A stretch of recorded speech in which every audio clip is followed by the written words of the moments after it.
مجھے کنسیو ہو سکتا ہے یا مجھے بنا ٹریٹمنٹ کے کنسیو ہو سکتا ہے، اور اللہ تعالیٰ نے 1.5 سال میں انہیں دوبارہ سے سیکنڈ پریگنینسی کنسیو کروا دی، اور آج ان کے پاس 2 بچے ہیں، ایک بیٹا اور ایک بیٹی۔ اللہ نے اپنی رحمت بھی دے دی، اور اللہ تعالیٰ نے اولاد نرینہ بھی دے دی۔ اب آپ دیکھیں کہ اللہ تعالیٰ کی مرضی ہے کہ اللہ نے کب کسے کیا دینا ہے۔ ایسے ہی دولت کا بھی ہے، اللہ چاہے تو فقیر بنا دے اور اللہ چاہے تو امیر بنا دے، اللہ چاہے تو آپ کو سب کچھ دے دے اور اللہ چاہے تو آپ کو کچھ بھی نہ دے۔ لیکن ہمیں نا امید نہیں ہونا ہے، اور یہ بھی نہیں سوچنا ہے کہ اللہ ہمیں کچھ نہیں دے گا، کیونکہ اللہ کے لیے اللہ کے سارے بندے ایک ہیں، اور جب اللہ سے کوئی مانگتا ہے نا دل سے، اللہ اس کو عطا ضرور کرتا ہے۔ آپ نے کتنی میریکل سٹوریز دیکھی ہوں گی کہ اب یہ دیکھو ڈینیوب ہوم جو دبئی میں بن رہے ہیں، وہ کہاں پیدا ہوئے؟ ممبئی کی جھگیوں میں، اور آج وہ محل بنا رہے ہیں، اور خود کا کتنا عالیشان محل ہوگا، خود کتنا رچ ہوگا وہ پیپل جو کئی 100 کروڑوں کے صرف فلیٹ سیل کرتا ہے، اور اپنی کنٹری سے نہیں دوسری کنٹریز میں بھی اس کا بزنس ہے۔ تو اس کو تھوڑی پتا تھا بچے کو کہ میرے ساتھ ایسا ہو جائے گا۔ یہ سب اللہ کی وہ ہے، اللہ چاہے گا تو فقیر سے تمہیں امیر بنا دے گا، جیسے اللہ تعالیٰ نے یوسف علیہ السلام کو ایک اندھیرے کنویں سے نکال کر مصر کا بادشاہ بنا دیا۔ اللہ تعالیٰ نے ان کے باپ سے کتنے سال ان کو الگ رکھا، اور لاسٹ میں جب وہ عزیز مصر بن گئے تو انہیں ان کے ماں باپ کی بھی خوشی عطا کی۔ تو ایسے ہی ہوتا ہے کہ اللہ تعالیٰ پہلے فیلئر دکھاتے ہیں، اس کے بعد آپ کو کامیابی دیتے ہیں۔ یہ بات ہمیشہ یاد رکھنا۔ اگر آپ کی زندگی میں کچھ اچھا نہیں ہو رہا، بہت ساری مصیبتیں ہیں، بہت ساری مشکلیں ہیں، اور اس مشکل وقت میں اگر آپ نے اللہ پر یقین کر لیا، آپ کسی تعویذ کے چکر میں، کفر کے چکر میں، یا پھر نا امیدی کے چکر میں نہیں پڑے نا، اور آپ نے صرف اللہ پر یقین رکھا، چاہے آپ کی طرف 99 پرابلمز بھی کیوں نہ آ رہی ہوں، وہ سب ختم ہو جائیں گی۔ کیونکہ جب ایسی سچویشن ہو کہ ہمیں لگے کہ ہماری دعا قبول نہیں ہو رہی، میں تو بہت پریشان ہوں، بہت مصیبتوں میں، بہت سارے کمنٹس آتے ہیں نا، آپ خود پڑھیں کہ آپ ہی میں بہت پریشان ہوں، بہت پریشان ہوں، پلیز دعا کریں۔ تو یقین کریں جب اس ٹائم پہ آپ اللہ سے دعا کرتے ہیں اور اپنی زندگی کو اللہ کے حوالے کر دیتے ہیں، تو پھر اللہ تعالیٰ وہاں سے بھی راستے پیدا کر دیتے ہیں جہاں سے ہم نے سوچا بھی نہیں ہے۔ اللہ ہر مصیبت سے نکلنے کا راستہ بنا دیتا ہے، کیونکہ اللہ ہی ہے جس نے ہمیں پیدا کیا ہے، اور اللہ ہی ہے جسے ہمارے پورے فیوچر کا پتہ ہے۔ اگر کوئی آپ کو کہتا ہے نا آپ کے فیوچر میں یہ ہونے والا ہے، تو وہ نہیں ہوتا ہے، کیونکہ وہ سب کچھ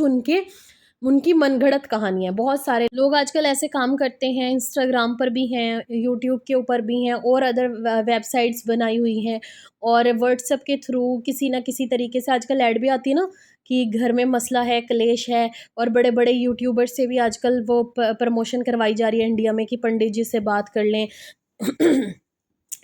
اور بہت ساری لڑکیاں چاہے وہ مسلم ہیں نان مسلم ہیں، سب ان کو کال بھی کر لیتے ہیں، جبکہ مسلمانوں کے لیے یہ کرنا بہت زیادہ غلط ہے، کیونکہ ہمارے یہاں پہ ہاتھ دکھوانا، فیوچر دکھوانا، ماتھے کی لکیریں پڑھوانا، یہ سب کچھ غلط ہے، اور ایسا کچھ ہوتا بھی نہیں ہے۔ لیکن وہ ہمارا پاسٹ بتاتے ہیں کہ آپ کے پاسٹ میں یہ ہوا تھا، وہ ہوا تھا، اور وہ سوچتے ہیں کہ ہاں یہ تو پاسٹ بتا رہا ہے تو اس کو فیوچر بھی پتا ہوگا، اور وہ یقین کر لیتے ہیں، اور اپنی کمائی کا بہت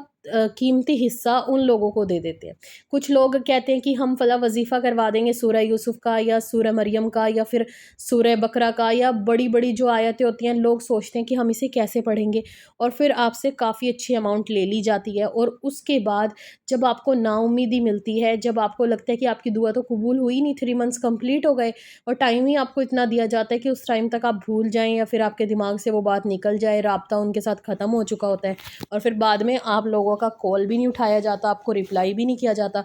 اور یہ میں اس لیے بول رہی ہوں کیونکہ میرے کئی سبسکرائبرز کے ساتھ ہوا ہے، پھر انہوں نے اپنی سٹوری میرے ساتھ شیئر کی ہے، پر میں سب کو یہی کہتی ہوں کہ شرک میں نہ پڑیں، اور سوائے اللہ کے کبھی کسی پہ یقین نہ کریں۔ اور دیکھو چاہے کوئی مجھ سے کاؤنسلنگ لیتا ہے، میری کاؤنسلنگ پیڈ ہے، یہ میں ہر بار بتاتی ہوں، کیونکہ انسٹاگرام پہ آ کے پھر آپ لوگ پوچھتے ہیں، اور پھر آپ لوگ ایسے کہتے ہیں اوکے جی اچھا جی، تو میں اسی لیے پہلے ہی اپنی ویڈیوز میں بتاتی ہوں تاکہ آپ لوگوں کو پتہ ہو سکے۔ میں کاؤنسلنگ پیڈ کرتی ہوں، اور کال پہ بات بھی میری پیڈ ہے۔ یہ پہلے نہیں تھا، لیکن کچھ لوگوں کی وجہ سے میں نے کیا، لیکن آپ یقین کریں کہ میں نے آج تک کبھی کسی کو یہ نہیں کہا کہ یہ فلاں وظیفہ ہے اور اس کی 100% گارنٹی ہے اور آپ کی شادی ہوگی۔ جو لوگ آپ کو گارنٹی دیتے ہیں نا، وہ شاید یہ بھول جاتے ہیں کہ اللہ کے سوا کوئی آپ کو گارنٹی نہیں دے سکتا، اور جو آپ کو گارنٹی دے رہا ہے نا، اس کا مطلب وہ غلط ہے، کیونکہ دیکھو اللہ کے سوا اگر آپ کو کسی نے کسی چیز کی گارنٹی دی ہے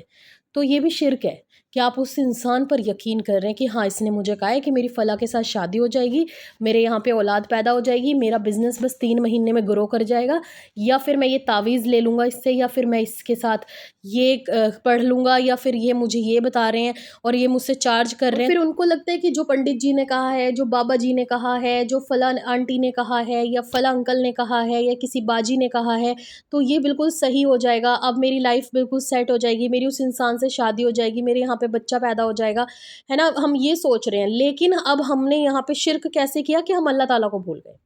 کہ ہم نے تو اس تعویذ پہ یقین کر لیا، ہم نے تو ان کی دی ہوئی اس چیز پر یقین کر لیا کہ نہیں اب اس چیز سے ہمارا کام ہوگا. تو ہمیشہ اللہ تعالیٰ سے دعا مانگیں، اور دعا بھی آپ نے کیسے مانگنی ہے؟ 5 وقت کی نماز کی پابندی کر کے. جب آپ اپنا فرض ادا کر رہے ہیں نا، ایک دل کو سکون ہوتا ہے کہ ہائے میں تو نماز پڑھ کے اللہ تعالیٰ کے سامنے آیا ہوں. اور اللہ سے آپ معافی بھی مانگ سکتے ہیں کہ یا اللہ آج تک تو میں کفر میں گھوم رہی تھی، مجھے تو نہیں پتا تھا کہ دین کیا ہے، لیکن اللہ تعالیٰ اب میں تیرے در پہ آ گئی ہوں، تو مجھے پتہ ہے کہ تو مجھے میرے پچھلے گناہوں کو بھی معاف کر دے گا، میری چھوٹی ہوئی نمازوں کو بھی معاف کر دیں گے. لیکن اللہ تعالیٰ آج سے میں توبہ کرتی ہوں، انشاءاللہ میں نماز بھی پڑھوں گی اور اپنی دعا بھی مانگوں گی. اور جو دعائیں آپ کی قبول نہیں ہو رہی ان پہ بھی صبر رکھیں، انشاءاللہ اس کا اجر بھی اللہ تعالیٰ آپ کو بہترین سے بھی بہتر دیں گے. اور ہو سکتا ہے کہ اللہ نے وہ دعا قبول کر لی ہو اور آنے والے وقت میں آپ کو اس دعا کا اجر ملے گا، یا پھر آنے والے وقت میں اس دعا کی قبولیت کا اثر آپ کو دکھائی دے گا، آپ کی وہی دعا قبول کر لی جائے گی. اللہ کے علاوہ کبھی کسی سے نہ مانگیں، اللہ کے علاوہ کبھی کسی پہ یقین نہ کریں،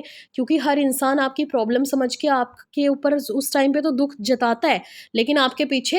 10 کو بتاتا ہے یار اس کے ساتھ ایسا ہو گیا، اس کے ساتھ ایسا ہو گیا. تبھی جو بھی لوگ مجھ سے کاؤنسلنگ لیتے ہیں یا وداؤٹ کاؤنسلنگ کبھی کوئی کویشچن کرتے ہیں، میں سب کو یہی کہتی ہوں کہ اپنی پرسنل بات کبھی کسی کے ساتھ شیئر نہ کریں. جو لوگ آپ کو جانتے ہیں یا آپ کی فیملی میں سے کوئی لوگ ایسے ہوتے ہیں کزنس وغیرہ، آپ شیئر کر دیتے ہیں لیکن بعد میں وہ اپنے پیرنٹس کے ساتھ سب کے ساتھ شیئر کر دیتے ہیں. اپنے دل کی بات اپنی ماں کے علاوہ کبھی کسی انسان سے شیئر نہ کریں. اپنی امی کو، اپنے بابا کو یا پھر اپنی کسی